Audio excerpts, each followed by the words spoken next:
Toda a história da humanidade é uma questão que nos acompanha, né, em qualquer momento da história humana. A grande questão, que é absolutamente abstrata, mas ela é funda, é por que é que existe alguma coisa e não nada?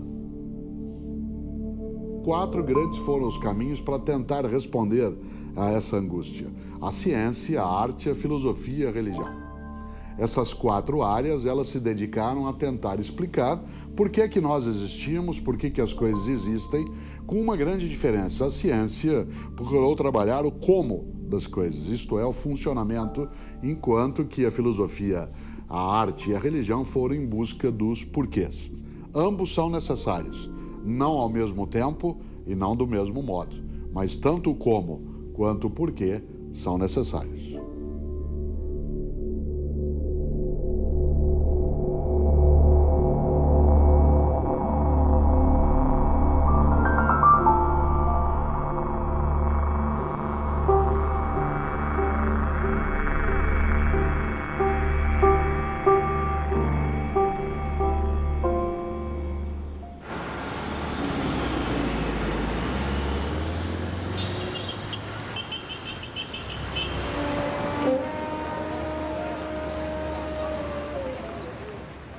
Pergunta fundamental: Deus existe? O que é? Onde está? O que estamos fazendo aqui? Para que serve a vida? Quem sou eu?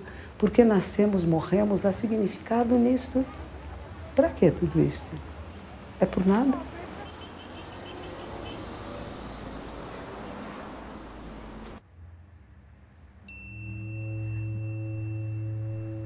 Quem sou eu? O que sou eu? Mais do que quem, porque às vezes nós podemos dar nossa carteirinha de identidade, né? Ter meu nome, minha filiação, mas não é essa a pergunta. A pergunta: o que é você, ser humano? Como funciona um ser humano? Corpo, mente, espírito. Há separação? Há divisão? Tem alguma coisa fluindo, flutuando, separada? Ou será que não é uma integração, uma integridade?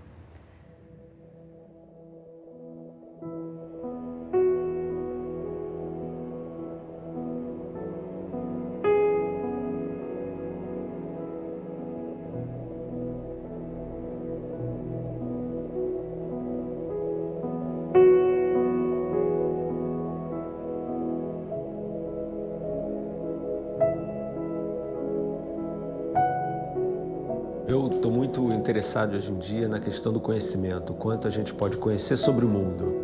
Então, uma maneira de você representar isso, né, metaforicamente, é você pensar que tudo que a gente conhece está numa ilha. E essa ilha é cercada pelo desconhecido. Tá? E à medida em que o conhecimento vai avançando, né, a gente vai desenvolvendo novos instrumentos, novas teorias e tal, essa ilha vai crescendo. Mas à medida em que ela cresce, cresce também a margem que ela faz, né, a fronteira, vamos dizer assim, que ela faz com o desconhecido. Ou seja, quanto mais a gente conhece sobre as coisas, mais a gente desconhece também, mais perguntas surgem, né? E essa questão está ligada profundamente com a questão de quanto a gente pode conhecer do mundo. Porque o ponto é que esse oceano do desconhecido, vamos dizer assim, ele em princípio é infinito. Ou seja, a gente, mesmo que o conhecimento humano aumente com o tempo, a gente nunca vai poder conhecer tudo sobre o mundo. Então a gente tem que viver com essa sabedoria, que a gente nunca vai poder ter uma visão completa do mundo, o que não nos torna menos humanos, na verdade nos torna mais humanos e menos deuses.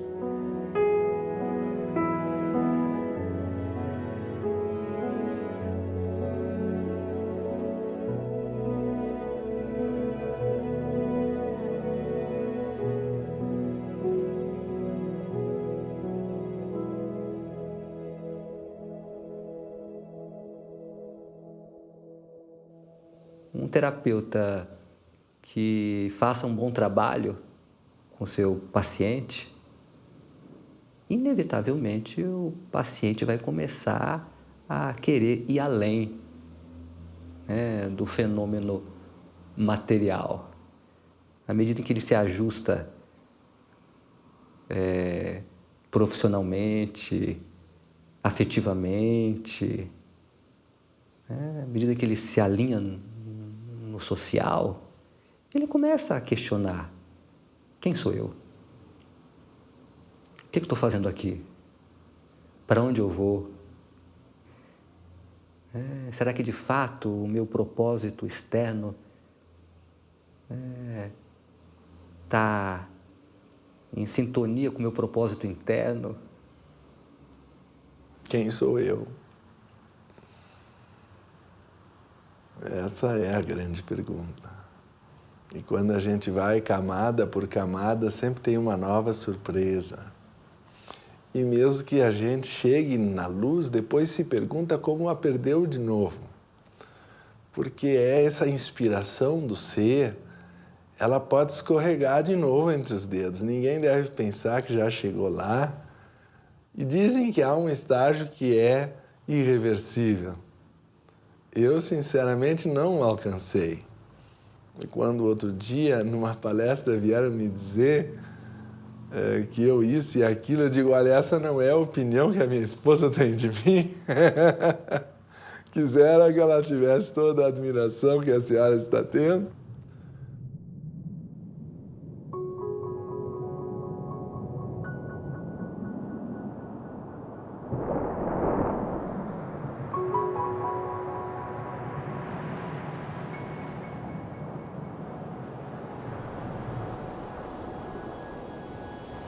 Na minha vida, o meu esporte serve como uma ferramenta de autoconhecimento muito grande.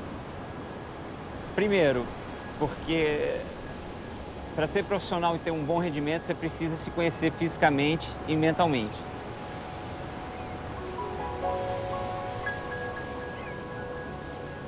Segundo, pela geografia do meu esporte, né? Ele tem uma relação muito direta com a natureza, né? O que é saudável. E também pela necessidade de viajar, o que faz com que você saia do seu casulo e comece a entender o mundo e ver o mundo de formas diferentes.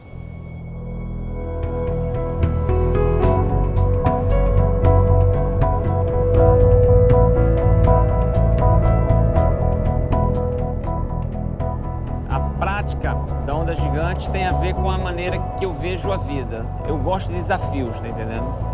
Você se expõe de uma maneira louca, você morre. De uma maneira preparada, você aprende.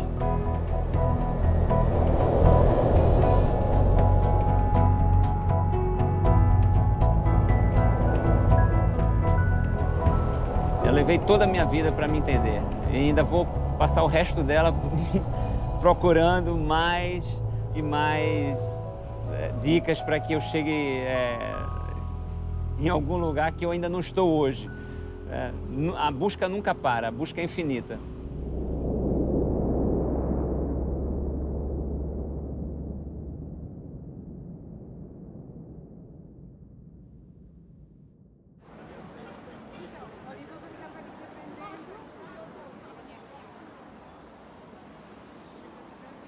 É comum a todas as pessoas buscar uma satisfação, mas, ao mesmo tempo, também é comum descobrir que nada me traz uma satisfação de uma forma definitiva. Nada realmente me preenche. Então, tudo é insuficiente. Então, existe uma busca de que, então, o que é que vai dar essa suficiência? O que é que vai me produzir uma satisfação de uma forma definitiva? Essa também é uma busca comum, mas é necessário discernir esse problema, discernir a situação, analisar e descobrir de que eu estou sofrendo. Eu estou sofrendo porque eu não tenho determinadas coisas que as pessoas têm, ou mesmo que eu tivesse, eu continuaria o meu sofrimento. Quer dizer, discernir o problema para buscar a solução é fundamental. Nem sempre a gente discerne o problema, mas busca uma solução e não sabe para que está a solução, para quê? Porque você não sabe o problema. Então, a solução, você não sabe nem exatamente aonde que você vai encontrar essa solução.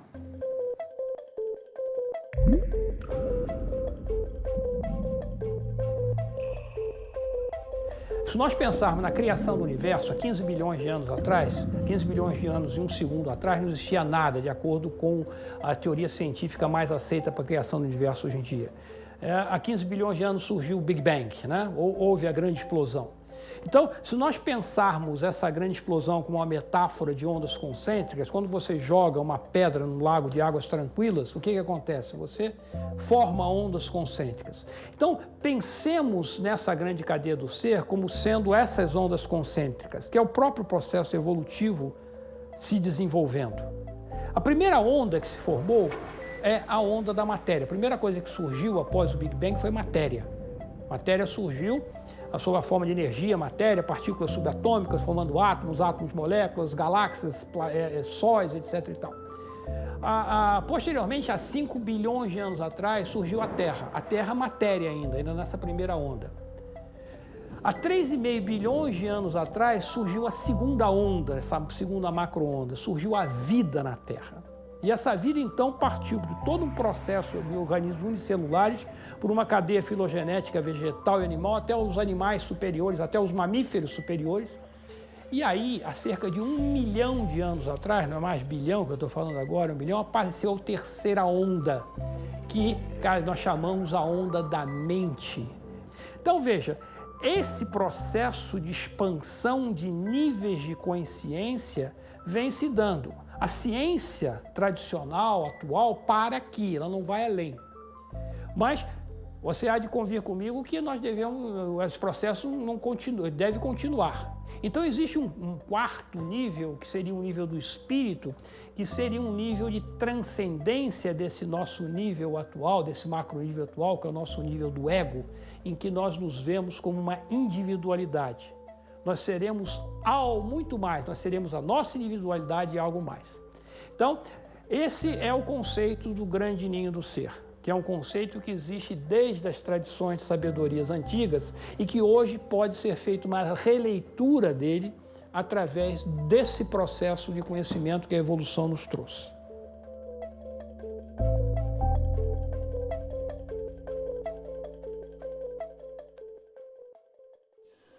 Uma vez um aluno me pediu uma entrevista, chegou na minha casa e me fez essa pergunta: como é que o senhor se preparou, como é que o senhor planejou a sua vida para chegar onde o senhor chegou? Eu percebi logo que ele me admirava, queria seguir meu caminho, queria o mapa do caminho, e eu disse a ele: eu cheguei aonde cheguei porque tudo que planejei deu errado. É a pura verdade. Então eu sou escritor por acidente. Já fui outras coisas, já fui professor de filosofia, já fui teólogo, já fui pastor. Agora sou um velho.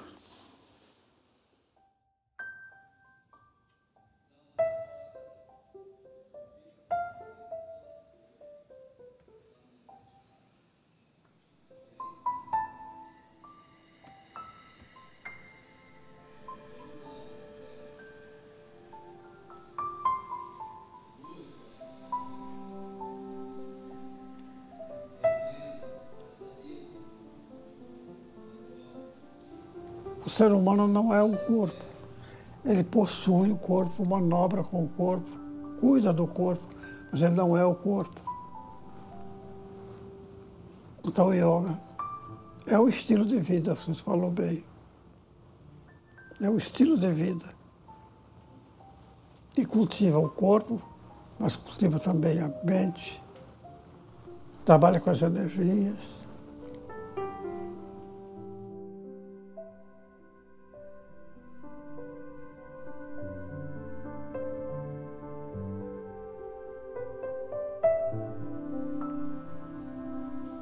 Os grandes yogis não trabalharam o corpo.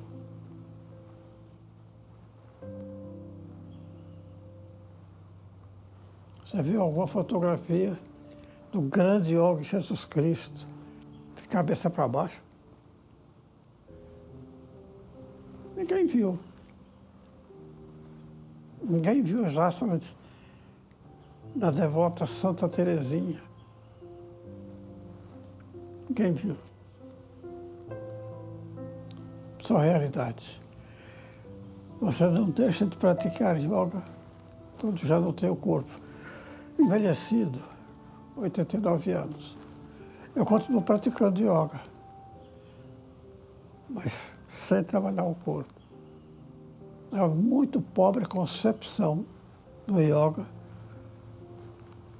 como uma ginástica física. Eleva os braços, alinha os pés, mãos na cintura.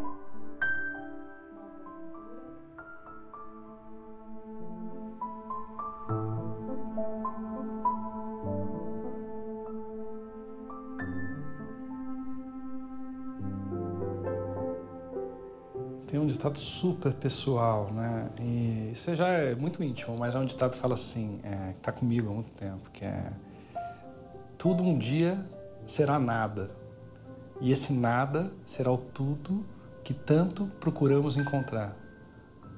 Eu não sei de onde veio isso, mas isso está na minha vida há muitas décadas.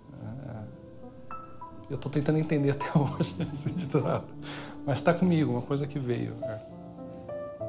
Eleva os braços, Paschimottanasana.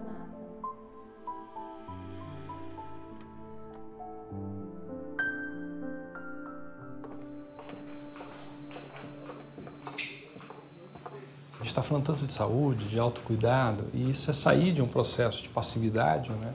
De chegar para o médico e falar: me dá os medicamentos, me dá as vitaminas, me indica qual que é o terapeuta maravilhoso que vai me tocar e vai mudar a minha vida, para um processo muito mais ligado ao autocuidado, a um cuidado diário, a um cuidado que você come, da maneira que você respira, da maneira que você se expressa, né? Num olhar com muito mais consciência sobre os teus atos.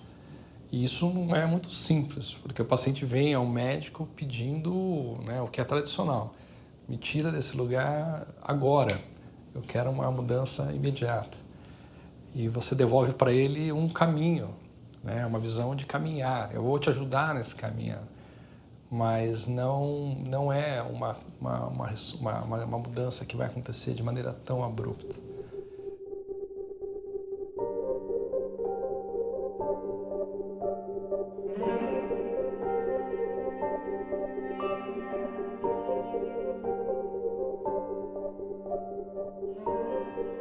Acho que o sentido da vida é a expressão da sua integralidade. Quem sou eu? Onde está a minha expressão aqui? E tentar viver isso, seja lá do tamanho que for, né? Eu acho que tem essa reflexão de chegar num momento que o ser é mais importante do que o fazer apenas. Né? Que o fazer, ele te ajuda a sustentar o ser, mas o ser é a base de todo o processo. Então eu acho que isso é uma busca de autotransformação, de autoconhecimento.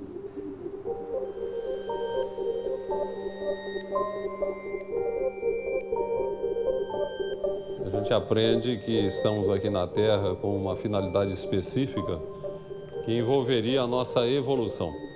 Se alguém me perguntar o que você está fazendo na Terra, a gente aprende que estamos aqui para evoluir, superando as nossas limitações, as nossas dificuldades e problemas de relacionamento, enfim, crescer espiritual, moral, intelectualmente. Então eu diria que a finalidade da vida, o objetivo da vida, o sentido da vida para mim seria isso, o empenho de evoluir sempre.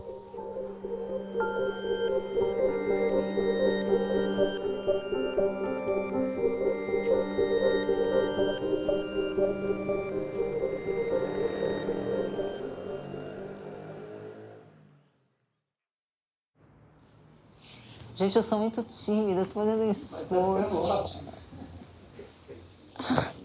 Escuta, você quer um copo d'água? Não, eu quero comer minha barrinha. Mas vai, vamos lá. Vamos pau na máquina, vai. Eu vou tomar água. Uma água, quer comer? Vou pegar uma barrinha, O pessoal do Big Brother anda com esse negócio aqui grudado, né? Como eles tomam banho, hein, com isso? O sentido da vida varia de acordo com a época da vida. O sentido da vida, para mim, já foi lutar por uma causa, depois foi amar um homem, depois foi cuidar das filhas, às vezes tudo isso junto, às vezes algo em primeira instância. Mas, hoje em dia, o sentido da vida é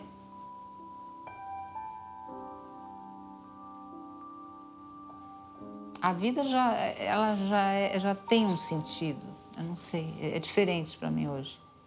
Hoje eu acho que é O viver é o sentido.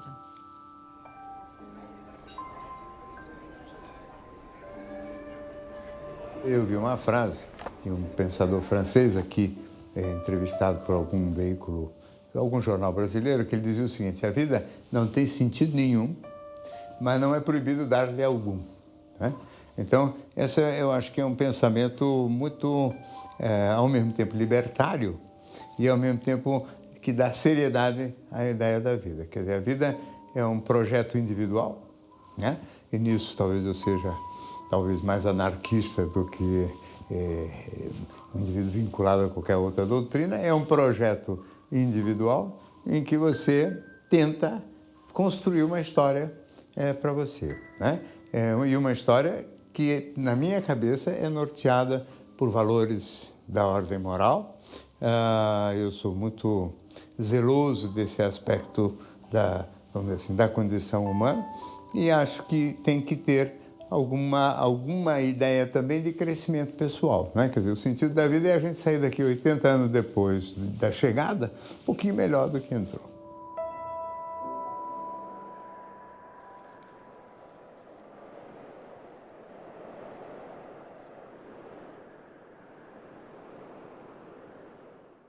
Essa aqui é o K2, assim, não é uma montanha do mundo, mas é a montanha mais difícil de todas, a gente considera. Só que aqui só está a parte superior do K2, ele tem 8.611 metros de altitude, eles são 600 metros finais, assim, é gigantesca a montanha muito mais imponente e muito mais difícil que o próprio Everest. Em razão de muitas tragédias que acontecem no K2, o K2 é considerado a montanha da morte. Em termos de números de êxitos e mortes, né, é a montanha que há o maior índice de fatalidades. Então, é uma montanha muito difícil, perigosa, muito arriscada. Foram 3 tentativas, só na terceira que eu consegui chegar lá em cima. E eu prometi nunca mais voltar ao K2. Uma montanha muito bonita, uma montanha que merece muito respeito, mas é uma montanha muito difícil. E não foi possível. Não foi falta de técnica, não foi falta de condição nossa. Realmente, esse ano, as condições do K2 estão extremas, estão muito difíceis. Nós conseguimos chegar até 8.000 metros de altitude, enfrentamos muita neve e, infelizmente, tivemos que desistir dessa escalada.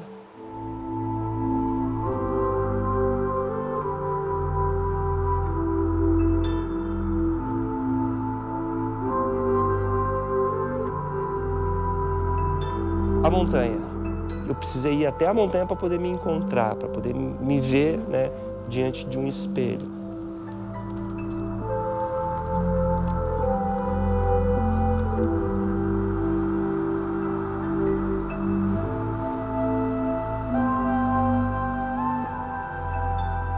Você estar na montanha desempenhando um esforço físico intenso, muitas vezes correndo riscos, gera-se uma grande introspecção, assim, você começa a pensar em tudo na sua vida, naquele momento que você está ali. É incrível como a minha cabeça viaja nesses momentos que eu estou na montanha. E aí você começa a se conhecer, começa a resolver problemas dentro de você e ter forças para encarar o mundo em si, encarar pessoas, encarar situações. Então, isso causa uma evolução, assim, eu percebo que eu melhoro a partir do momento que eu vou para a montanha e eu volto para a cidade.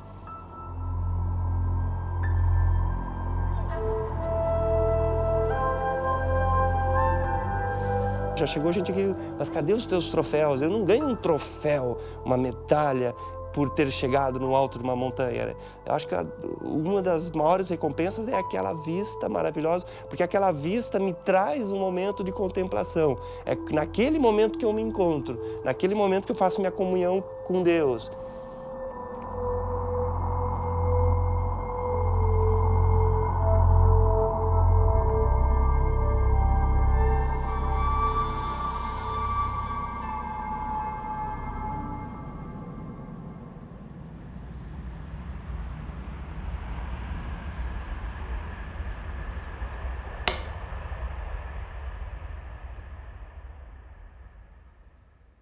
Um dos desafios do ser humano é conhecer-se a si mesmo. Já Santo Agostinho coloca como preocupação básica de toda a atividade dele é responder: quem sou eu finalmente? O ser humano se faz ele mesmo pergunta. E eu creio que é uma pergunta, no fundo, irrespondível. Porque o ser humano é um projeto infinito.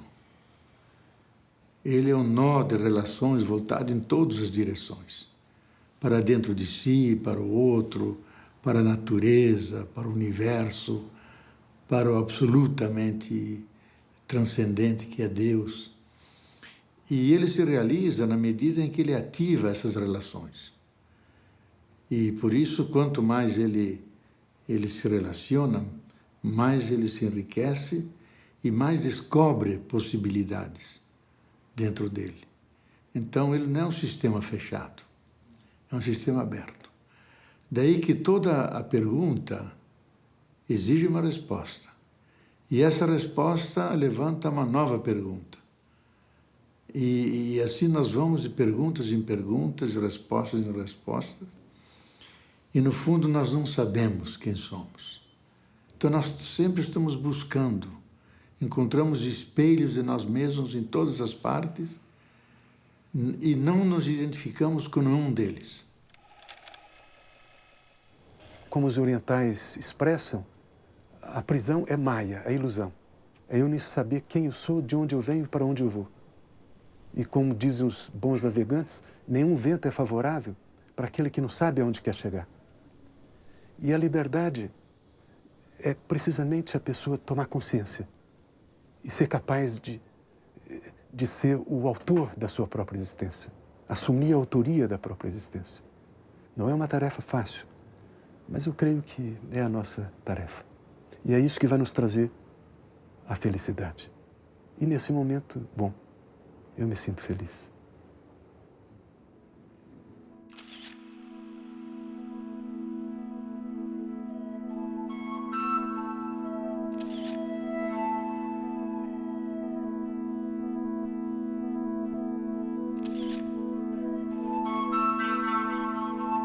A minha matriz criativa, o meu modelo de universo, a minha compreensão do mundo surgiu andando. Andando pelo agreste do cerrado, né? Pelas caatingas, pelas florestas. Ali eu estabeleci o meu percurso na Terra, né? Que é básico, é espalhar belezas. Fazer refletir, provocar. Tá aí, o resumo do meu trabalho é basicamente isso.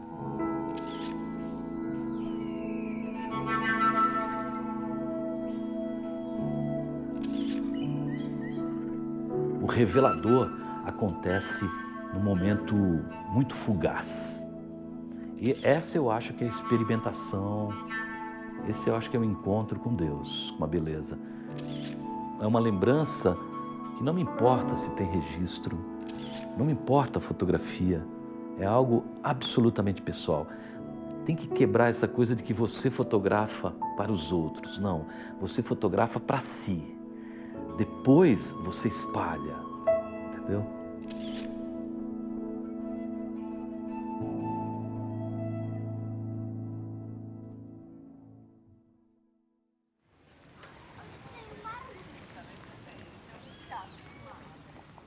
É sempre difícil a gente falar das qualidades da gente, né? Principalmente porque, geralmente, quando você fala de você, aquilo não é exatamente você. Aquilo é o que você quer que as pessoas achem que é você. E é uma armadilha. Porque você descobre a qualidade de uma pessoa não é quando ela fala de si, é quando ela fala dos outros, né? Mas eu sei que você quer algo mais objetivo, você pode estar pensando, ela está fugindo da pergunta. Mas acho que uma qualidade que a gente deve cultivar não é que eu a tenha, mas que eu almejo tê-la. saber-me frágil, saber-me incompleta, saber-me faltosa, dependente desse outro que me sustenta, que me completa, que me acalma e que me inquieta.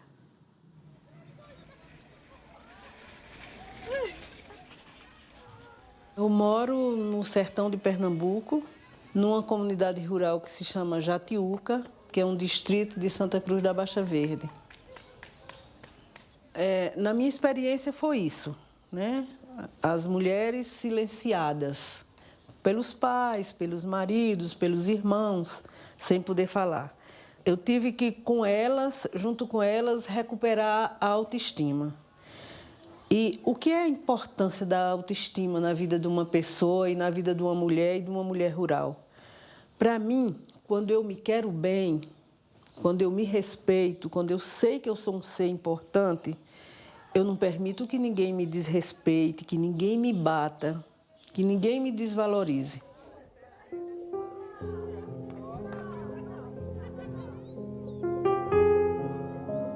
Para chegar até as trabalhadoras, nós temos vários exercícios. E nos exercícios de corpo, quando a gente perguntava, de quem é seu corpo? Elas diziam sempre, é do meu marido, dos meus filhos, o corpo nunca era delas. Aí dava chance, oportunidade para a gente começar a trabalhar, meu corpo é meu. Nem da igreja, nem do Estado, nem dos homens. Meu corpo é meu. Vamos se cumprimentar novamente, né? Sabendo da importância dos nossos corpos, que é com eles que a gente vive, que a gente anda, que a gente se cumprimenta. A gente sempre muda de par. Vamos se cumprimentar com os pés. Nossos pés lindos e maravilhosos que nos conduz, que nos leva para a roça, que com eles nós caminhamos. Nossos lindos pés.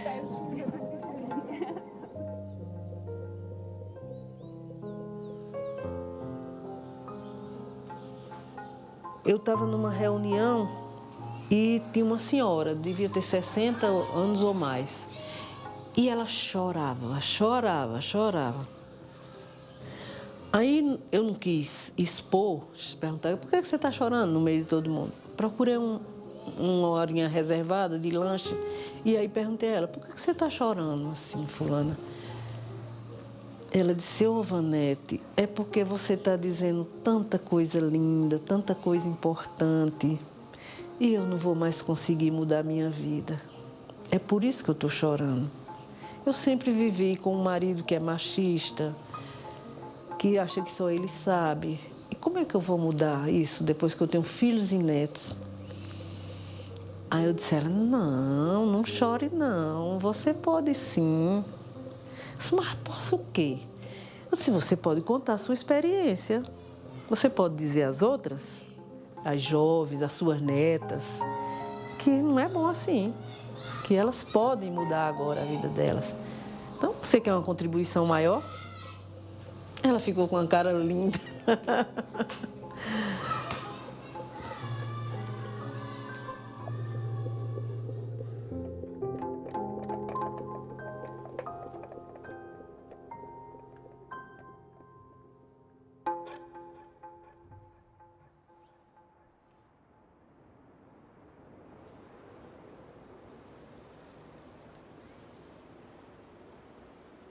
Quando alguém me pergunta, você mudaria algo em você? Eu digo sempre, claro, com alegria. Inclusive porque se algo que me chateia é quando alguém diz, depois de me encontrar, depois de um ano, Cortella, né, você continua o mesmo. Você já imaginou, no mundo de mudança, de alteração de processo, eu ter ficado congelado? Se tem uma coisa que eu detesto é a ideia de ter uma vida formal, em que eu congele alguns cadáveres. Eu, para usar uma frase antiga, não me envergonho dos homens que eu fui.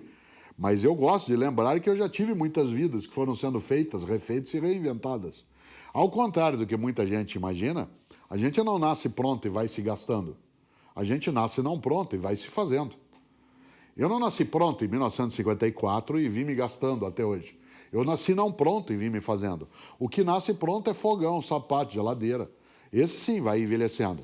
Então eu quero sim mudar várias coisas, quero mudar o meu senso estético, quero ter uma ampliação da minha capacidade de ouvir, de enxergar, de fruir sabores. Né? Eu quero ser capaz de mudar a minha conduta em relação a algumas pessoas com as quais eu convivo para que ela fique melhor. Ainda bem, né? Você ser do mesmo modo, de uma maneira persistente, não é sinal de coerência, é sinal de tacanhice mental.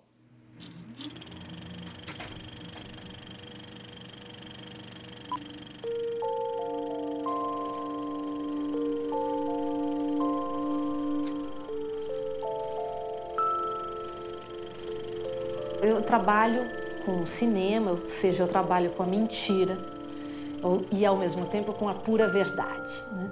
E quando eu tinha 18 anos, eu participei do núcleo de CPT do Antunes Filho, né, o Centro de Pesquisa Teatral, e eu lembro que lá tinha que cada um recitar uma pequena frase para fazer vários exercícios, né, de teatro, e uma frase que eu gostava, né, de recitar, um poeminha, que é do Fernando Pessoa, que é: o poeta é um fingidor, ele finge tão completamente que chega a fingir que é a dor que devera sente.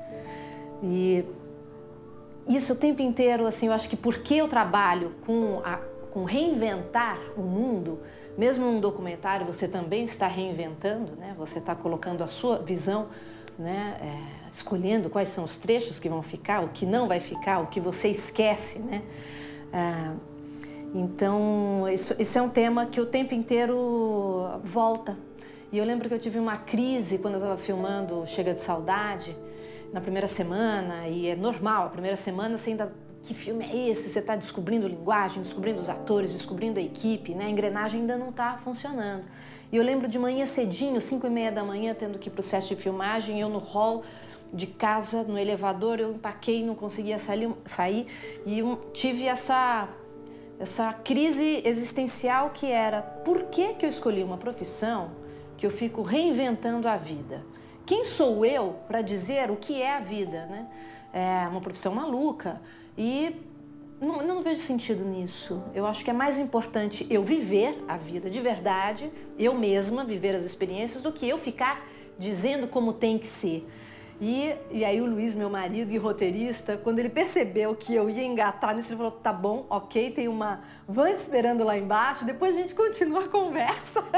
E ele cortou, porque naquele momento realmente era um questionamento profundo mesmo, do porquê tanto investimento para reinventar a verdade.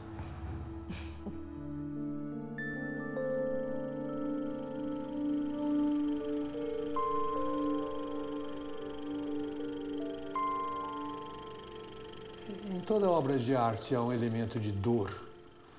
A gente produz a beleza para lutar contra a tragédia. Aliás, essa é uma observação que Nietzsche faz no livro dele, As Origens da Tragédia Grega, a partir do espírito da música. Os gregos, que tinham um agudo senso do trágico, eles não eram como os cristãos sempre têm um final feliz, porque ainda que tudo aconteça de desgraça, você vai para o céu e tudo vai ser feliz. Os gregos não. Tragédia era tragédia. Ele então faz a pergunta: se eles eram assim tão dominados pelo espírito do trágico, por que é que eles não se matavam? A resposta que ele sugere é: eles não se matavam porque eles cultivavam a beleza. A beleza permitia que eles olhassem para a tragédia face a face.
Eu sou autodidata, então eu aprendi sozinha a pintar. O meu caminhar, eu sempre tenho em vista a evolução do meu espírito, eu como espírito, não eu como Tatiana hoje. A Tatiana, sim, eu sou Tatiana também, né? Então, esse é o meu caminhar. E junto com a minha arte me ajuda muito com tudo isso, porque é um autoconhecimento contínuo, né? Estou o tempo todo lidando comigo mesma, com coisas de dentro, então isso ajuda muito.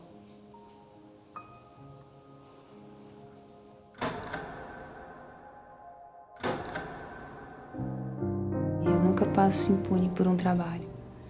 A gente vira um canal e recebe uma coisa que é da humanidade, que é da existência da vida. Assim, você vai receber a força de um vulcão, muitas vezes, dentro de você. Vai deixar que passe. A experiência que eu tenho no meu trabalho, a minha preparação também é sempre de um esvaziamento no começo, abrir espaço. E o quanto eu dou conta, tecnicamente, é deixar que isso venha e me utilize. Em alguns trabalhos eu sou mais feliz nesse exercício. Alguns trabalhos onde há mais tempo, onde há, sei lá, onde há um ritual mais cuidadoso, você consegue se esvaziar plenamente, a coisa passa por você e você realmente se surpreende o tempo inteiro com o que está vindo. Isso é muito, acho, e é onde o teu ego não vai interferir. E aí é muito legal, sinceramente, por mais louca que seja a energia que for passar por você, é muito interessante. É você abrir o teu inconsciente. Aquilo que você experimenta no sonho, você experimenta na vida, você experimenta na arte, você experimenta na atuação. Essa liberdade, essa não repressão que existe no sonho, sabe? O palco te permite isso. Coisas que às vezes no cotidiano, né? Você indo no mercado, conversando com pessoas, isso é mais difícil.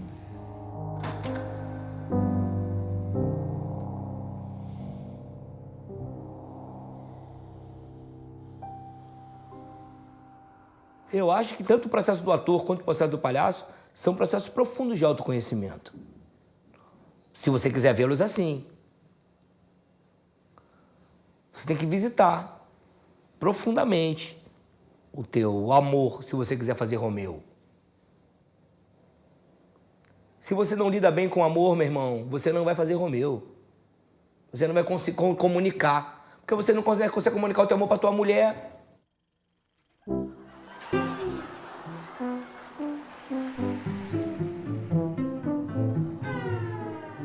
O circo é um espetáculo que desafia a lei da gravidade, né, cara? As pessoas voam, se equilibram num fio, jogam 7 objetos pro ar, fazem desaparecer e aparecer coisas, corpos perfeitos. E o palhaço, por que o palhaço tá ali? Porque o palhaço é aquele que cai. O palhaço é aquele que erra. O palhaço tá no espetáculo de circo para dizer, ó, tu é humano, tá? Tem lei da gravidade, tá?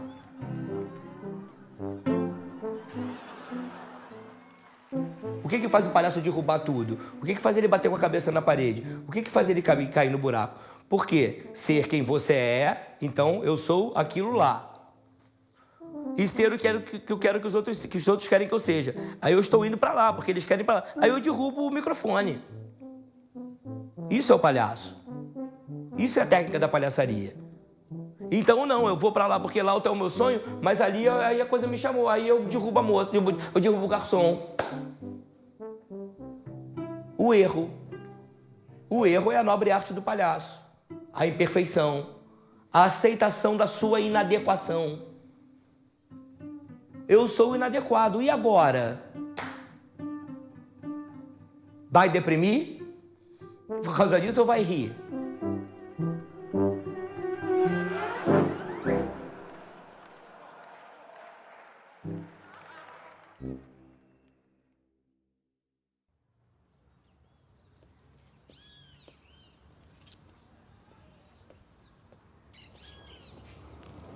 É uma frase que eu li há algum tempo que diz que às vezes a gente está condenado a ser feliz. E eu gosto bastante dessa frase, eu acho que ela explica muita coisa. O que ela explica? Quando, por exemplo, eu não comecei a tocar piano cedo, né? E eu decidi que eu queria tocar piano um pouco mais tarde, com 18 anos, que eu realmente queria ser pianista.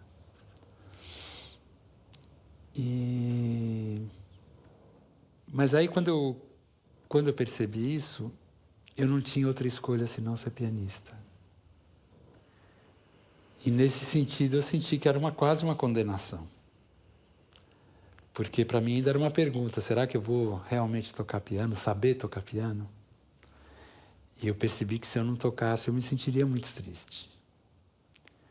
Então, pouco a pouco eu fui percebendo que era isso, né? Quer dizer, que às vezes a própria vida te apresenta o desafio e você não tem escolha se não encarar aquele desafio.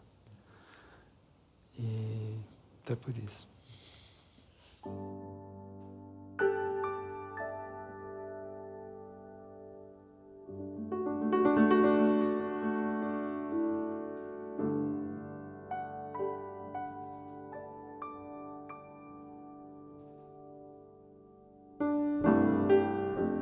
Se a felicidade tivesse um som, seria o silêncio.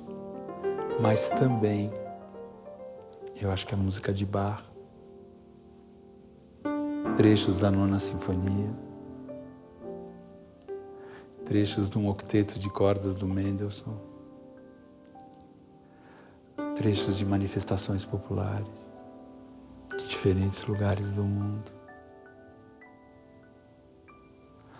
Uma criança que nasce, né? São várias coisas.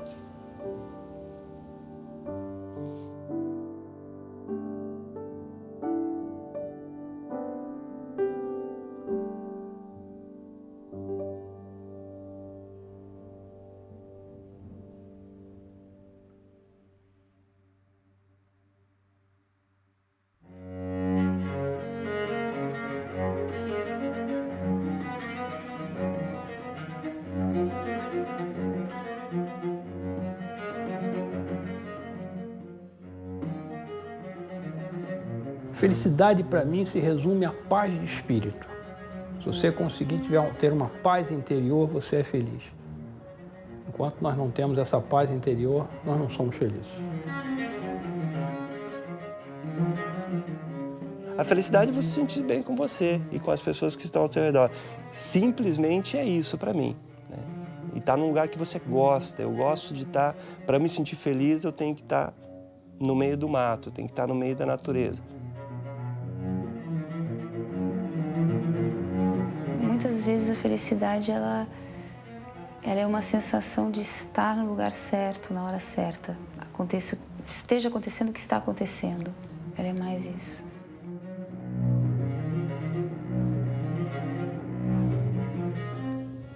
Essa possibilidade de ser, sem tentar manipular a vida, sem tentar, né, ir para a ação, ir para o fazer o tempo inteiro. Estar livre de um desejo de chegar a alguma coisa. Então, relaxar essa busca básica de que falta alguma coisa e nem eu sei o que é, ou então eu sei o que é, mas não consigo chegar.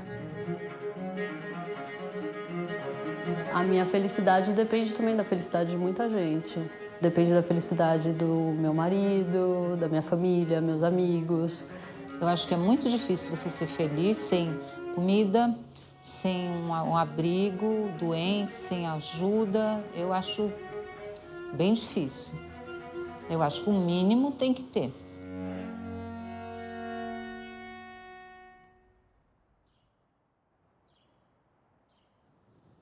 Por que existem tantas visões diferentes de felicidade? Porque a felicidade é original para cada um, porque nós somos originais.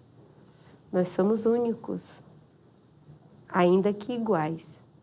E acho que a beleza da condição humana é essa possibilidade de você ser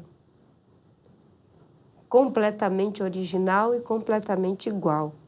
É um paradoxo. E é por isso que cada um vai dar uma resposta diferente sobre felicidade. A vida, através da natureza, manifesta o tempo todo felicidade. Você vai perceber que as pessoas sempre estão mais felizes quando buscam o sol, a praia, as águas da cachoeira, quando buscam se reunir em volta de um fogo numa lua cheia, pulsa uma determinada energia, uma determinada alegria.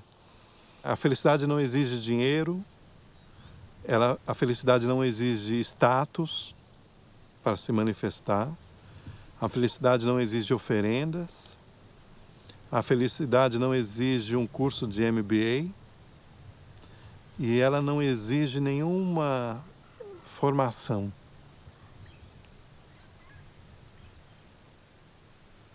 Só sintonia. Por isso que a minha resposta é óbvia. Felicidade é um estado de espírito.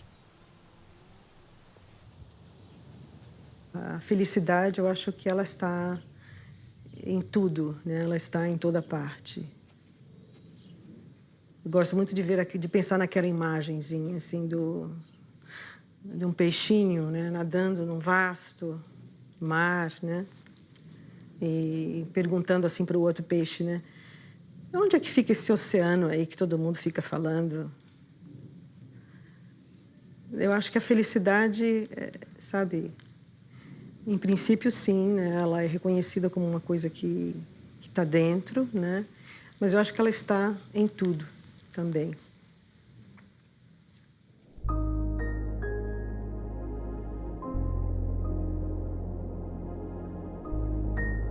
O nosso estado natural é um estado de felicidade.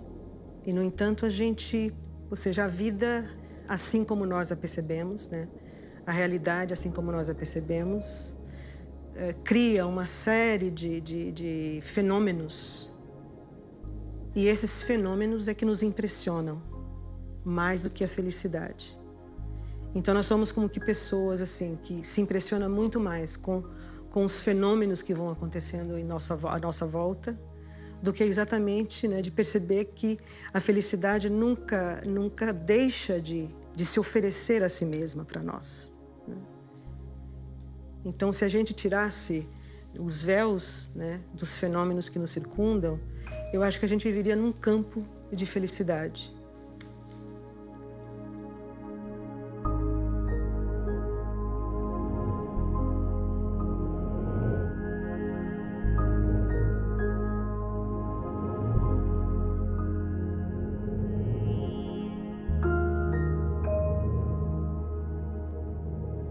Uma vez eu estava na casa de campo que a gente tem aqui em Petrópolis e estava fazendo um exercício de relaxamento. Eu gosto muito lá, a gente tem uma piscina que é de água natural, ou seja, a água entra de um lado e sai do outro, nunca levou uma dose de cloro ou de nenhum tipo de aditivo químico. É uma piscina, quase que um açudezinho, cavada na pedra, com água puríssima que entra de um lado e sai do outro. Então eu gosto muito de ir para o gramado que tem ali em volta para fazer exercícios respiratórios, meditação. E num desses exercícios respiratórios, pranayama, como chamam os hindus, eu tive aquela sensação de que eu estava lá dentro de mim, lá no fundo de mim, nessa parte que era pura luz. E que era absolutamente indiferente às circunstâncias do mundo ao meu redor. Então, foi basicamente isso. Quer dizer, não foi algo que eu fui buscar, de agora eu vou entrar em contato com o meu superior, nada disso. Eu fui fazer um exercício que eu faço quase todo dia, e principalmente quando eu estou lá em cima, que o ar é ainda mais puro do que o ar aqui da cidade, né? E fui surpreendido com essa epifania, com esse insight momentâneo ali, que ficou marcado para sempre em mim.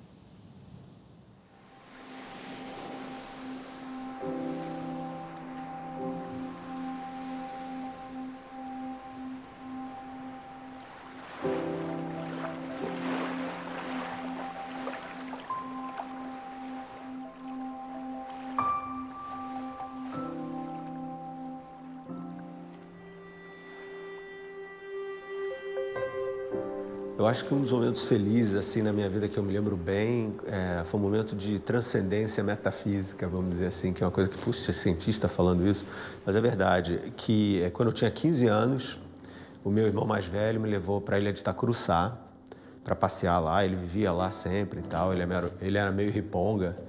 Daí ele me levou para lá e me falou, ó, fica aí sentado nessa pedra, chamava Pedra da Baleia, que é um pedrão, um granito enorme, de uns 5 metros, tinha uma escadinha e tal para você subir. Fica aí, pensa no mundo, medita e depois a gente conversa. E eu fiquei sentado naquela pedra e tinha uma cássia em cima de mim, assim, cheia de flores, e tinha aquele mar maravilhoso, e eu vi, assim, um cardume de robalos pulando, sabe? Assim, eu falei... E naquele momento eu percebi que eu não era mais eu era tudo aquilo, e foi um momento, assim, muito, muito espiritual para mim. E eu me senti parte de uma coisa muito maior. E talvez tenha sido aquele momento na minha vida em que eu tenha entendido que a minha busca era uma busca por entender esse mundo.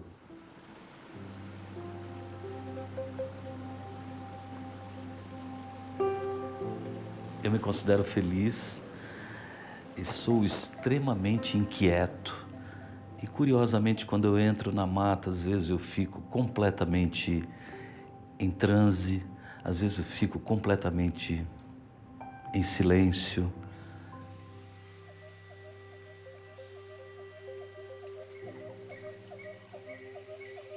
Eu tenho muitos momentos de felicidade.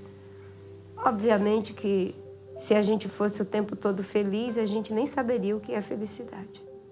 E talvez nem valorizasse tanto esses momentos. Eu tenho 5 netas e agora nasceu um neto. Eu com aquela criança de 7 meses nos braços, tão sorridente, aquilo me dá uma felicidade tão grande. E meu filho me comentando essa felicidade, disse que a felicidade era tão grande que ele tinha medo. E eu disse, eu também sinto medo, porque quando a felicidade é demais, a gente sempre tem medo de que alguma coisa possa acontecer.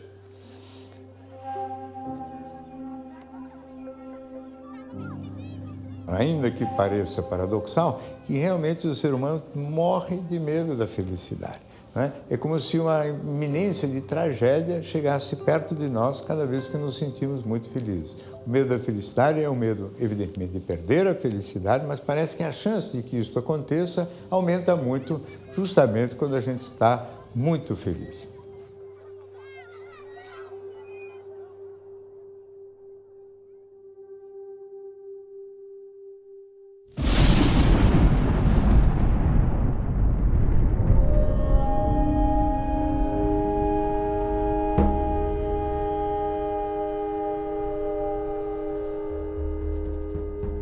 Todas as tradições religiosas falam isto. Tem que atravessar a noite escura, o grande deserto. Uma vez eu subi o Monte Fuji, que é um vulcão, né? E é uma coisa maravilhosa. Você começa a subir a montanha e ela é linda. Então tem flores, tem verdinho, e aos pouquinhos vai acabando a vegetação e ela vai ficando cada vez mais íngreme e mais difícil. A prática da vida espiritual, ela é assim.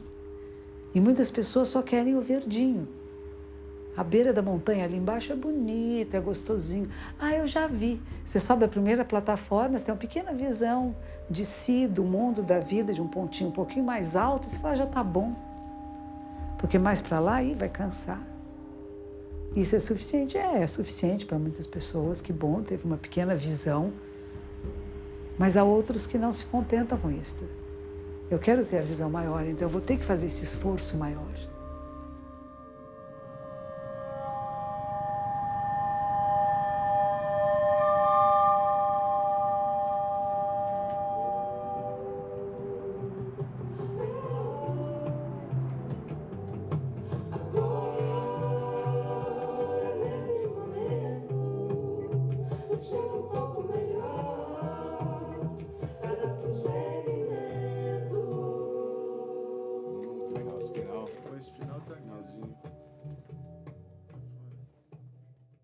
acredito mesmo que as grandes descobertas do homem para com ele mesmo não precisam de um grande telescópio, de um grande microscópio ou de uma caverna numa montanha para ele se encontrar com ele mesmo.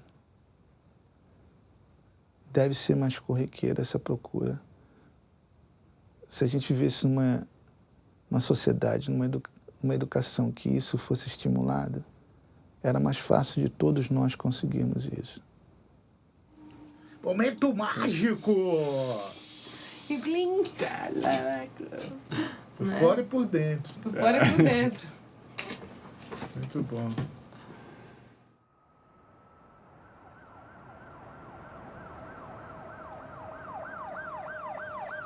Eu tomei 3 tiros no mesmo braço e isso lesionou ele, mas não foi neurologicamente, foi muscular, foi uma lesão muscular. Agora, eu tive um pulmão perfurado e tive balas que afetaram a minha coluna. Elas não chegaram a machucar diretamente, mas só o calor e a vibração já lesiona. Então eu fiquei... A minha lesão foi T4, uma lesão mais ou menos à altura aqui do peito. Depois ela desceu, depois do período de choque medular, como eles chamam, a lesão desceu bastante. Eu não ando e, por não ter seccionado a medula direto, eu também sinto muitas dores.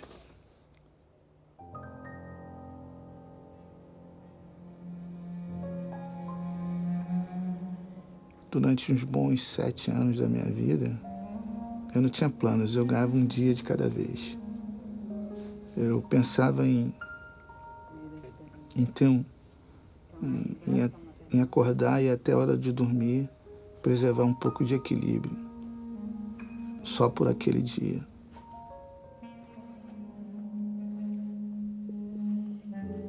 Tem uma frase do Gandhi que diz que nossa raiva contida é capaz de mover o mundo. Eu acho que, quando eu falo dessa raiva, é você pegar aqueles sentimentos que não são tão nobres seus e canalizar. Usar aquilo, fazer um moinho de vento com aquilo. Pegar aquela tempestade interna e gerar um outro tipo de energia.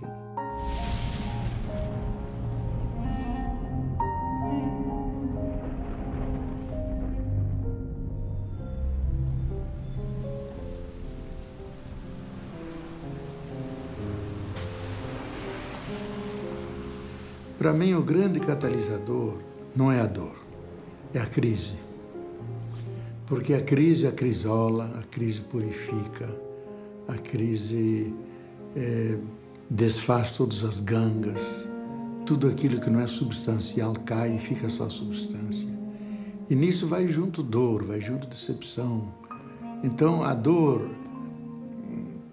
ela está a serviço, ou ela está dentro de um complexo muito mais vasto.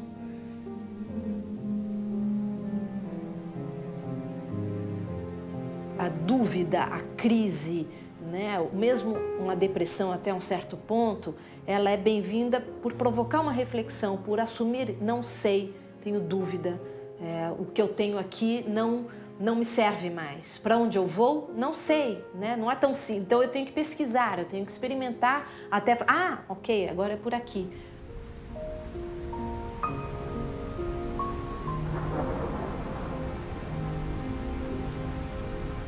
A vida é claros e escuros, né?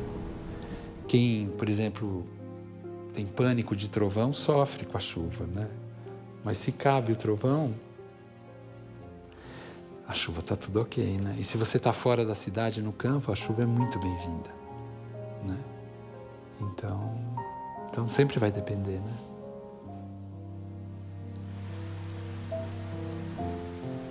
A tristeza é uma emoção natural e importante, porque ela nos ajuda a vivenciar o luto, a deixar morrer, para poder renascer. E o problema é que todo mundo quer renascer, mas ninguém quer morrer. Eu acho que todos os sentimentos estão aí para você passar por eles. Tá triste, fica triste, chora. Cara, eu tô triste. Tá triste por quê? Pô, eu tô triste por isso. Pô, cara, parei que eu vou chorar um pouquinho. Chorou, passou? Vamos sair, vamos tomar um chopp, vamos ficar um pouquinho alegre, vamos. Eu acho que é muita glamorização desses lugares de emoção. Tudo é temporário. Veja, as emoções em nós, elas são muito rápidas. São instantâneas, são como... O resto é memória.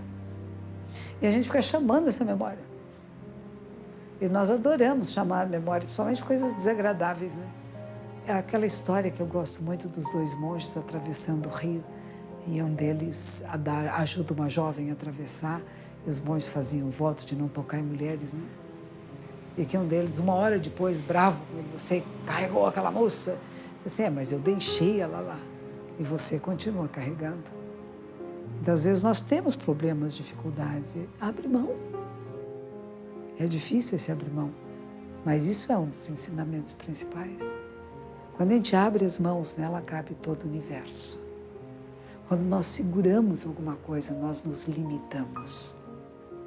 E, às vezes, nós seguramos a dor, o sofrimento. Eu sofro mais do que você. Você não entende a minha dor. Como não?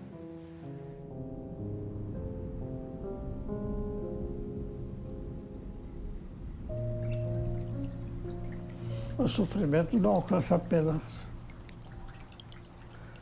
os maus, os perversos. O sofrimento alcança os bons. Então, aproveite o sofrimento e veja a lição que ele vai trazer. Isso que nós estamos usando agora é yoga. Procurando ter uma visão mais verdadeira, mais bela das coisas.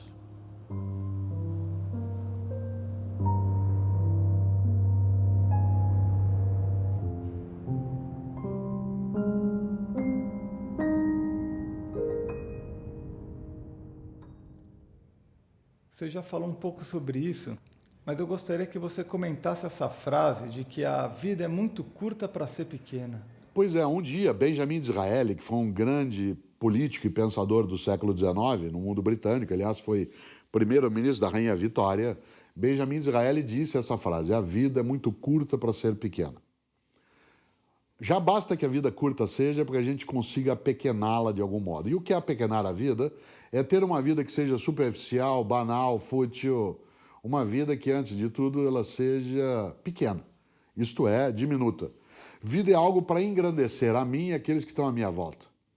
Desse ponto de vista, eu sempre digo, quando eu partir, e eu partirei, eu sou mortal, nós somos o único animal que é mortal, né? Todos os outros animais são imortais. Porque, embora todos morram, nós somos o único que, além de morrer, sabe que vai morrer.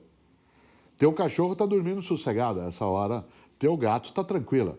Você e eu sabemos que vamos morrer. Desse ponto de vista, não é a morte que me importa, porque ela é um fato. O que me importa é o que eu faço da minha vida enquanto minha morte não acontece, para que essa vida não seja banal, superficial, fútil, pequena. Nesta hora eu preciso ser capaz de fazer falta. No dia que eu me for, e eu me vou, eu quero fazer falta. Fazer falta não significa ser famoso, significa ser importante. Há uma diferença entre ser famoso e importante. Muita gente não é famosa e é absolutamente importante.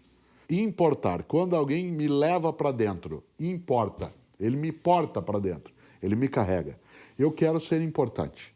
Por isso, para ser importante, eu preciso não ter uma vida que seja pequena.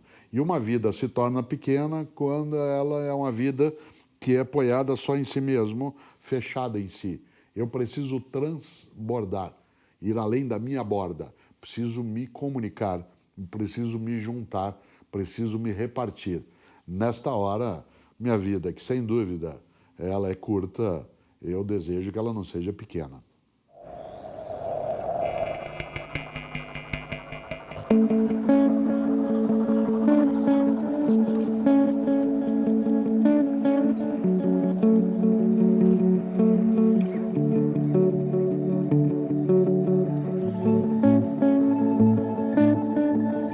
Acho que o sofrimento maior do ser humano se deve ao fato de que ele nasce sem manual de instruções. Por não saber como ele mesmo funciona, ele sofre. A causa do sofrimento, a causa do mal, é a ignorância.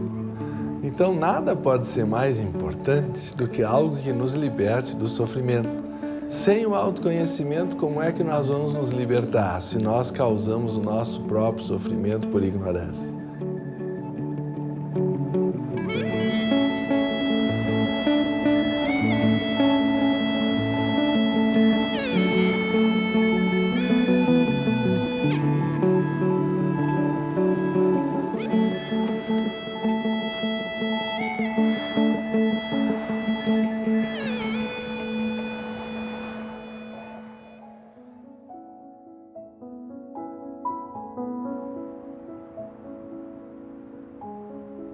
Erasmo Silveira Neto é o meu nome verdadeiro, que é o nome de nascença, e é um menino que está guardado dentro do meu coração, bem criado, um menino que teve estudo, um menino que teve o carinho da família inteira. É um menino muito feliz.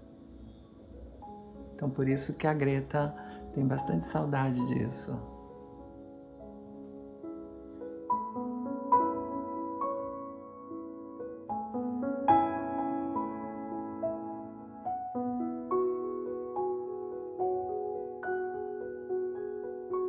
A minha família reagiu com muita mágoa, com dor, uns se sentiram traídos e eu, para não machucá-los, eu mesma abandonei a minha casa, fui morar na casa de amigos em diferentes lugares, em lugares bons, lugares ruins, eu estive.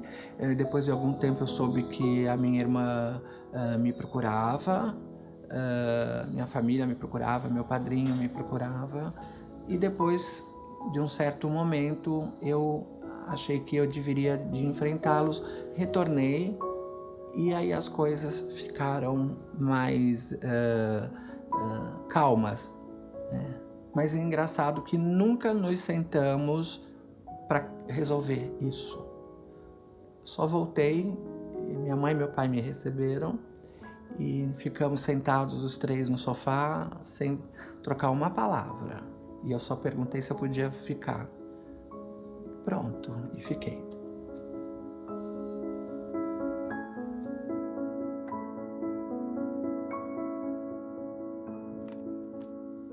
Para mim, o autoconhecimento foi um processo libertador. E, na verdade, ele até continua. Eu não consigo, mesmo com os 55 anos que eu tenho hoje, eu não consigo me situar de transexual, de travesti ou de homossexual. Então, é uma pergunta que quando me fazem, eu nunca sei responder. A única coisa que eu sei dizer é que eu sou um ser humano e eu me sinto super normal. Para mim, na minha visão, e sei que não é normal na visão de outras pessoas. Isso eu sei, eu tenho conhecimento disso pelo preconceito, pelas coisas que as barreiras e obstáculos que a gente encontrou no meio disso tudo. Mas eu mesmo não me classifico.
Desde que eu me conheço por gente, a minha questão sempre foi desvendar os mistérios do universo. Eu ainda era uma criança, com 7 anos, e eu perguntava: mãe, quem foi que fez o mundo? Foi Deus. Mas quem foi que fez Deus? Não pensa nisso que você fica louco. Isso aguçou minha curiosidade. Eu entendi que esse era o objetivo da minha vida.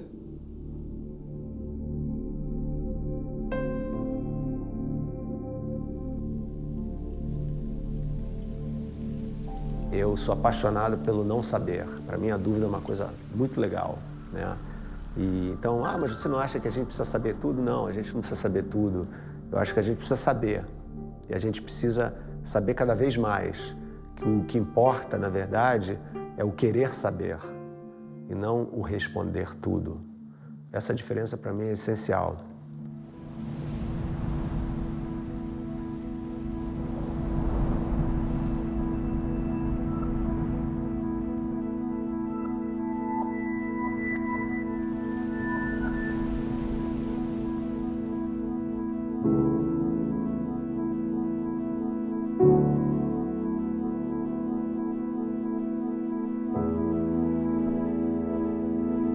A frase na entrada do oráculo de Delfos era: homem, conhece-te a ti mesmo, né? E todas as grandes tradições falam que o mais importante de tudo é você saber quem você é, você se conhecer cada vez melhor.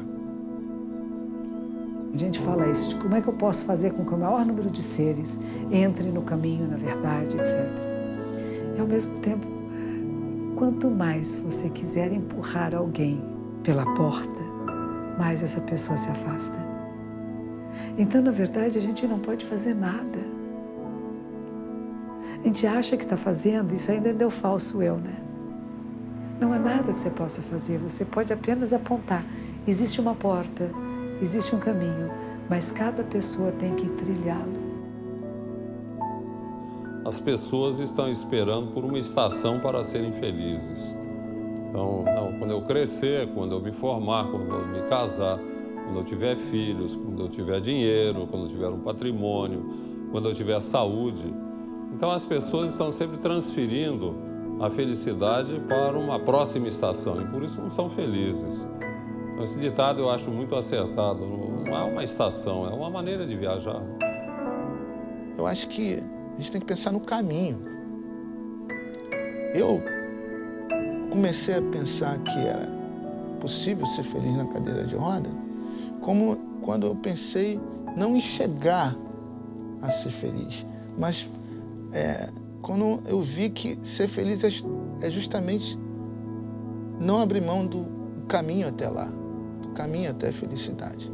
Se vou chegar, não sei, mas eu finalmente tenho o meu caminho. E esse meu caminho já é melhor do que ficar parado. A satisfação não está apenas em chegar no alto da montanha. O aprendizado, o conhecimento você adquire justamente em olhar para os lados nessa escalada. E você ter a percepção que a escalada não é o topo da montanha, mas sim esse caminho até o alto da montanha. O movimento da vida é da eterna despedida, né? Assim, é sair do útero e para caminhar com as próprias pernas, literalmente, né? Eu lembro que a nossa filha, ela tinha acho que uns 2 anos de idade, começando a andar ainda, e eu dei de presente para ela uma mochilinha. E o Luiz falou: uma mochila, Laís, já? Que é o símbolo, né, dos mochileiros que vão por aí, né? Mas com 2 anos é muito cedo uma mochila. Mas é isso, né? A vida é uma eterna mochila. Pega a tua mochila e vai, né?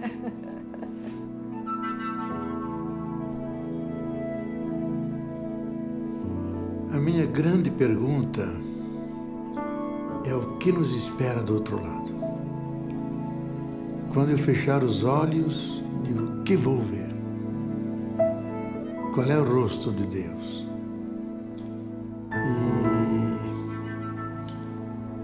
E finalmente, quem é esse mistério? para mim é a pergunta que me persegue dia e noite. Qual é a minha essência? Quem sou eu? Essa é a grande pergunta. Duvido que haja alguma maior, porque todas as outras giram em torno dela. Suponhamos que fosse quem é Deus, mas no fim, quem sabe as duas são a mesma? Quem sabe a essência do ser é Deus? Quem sou eu? Quem sou eu?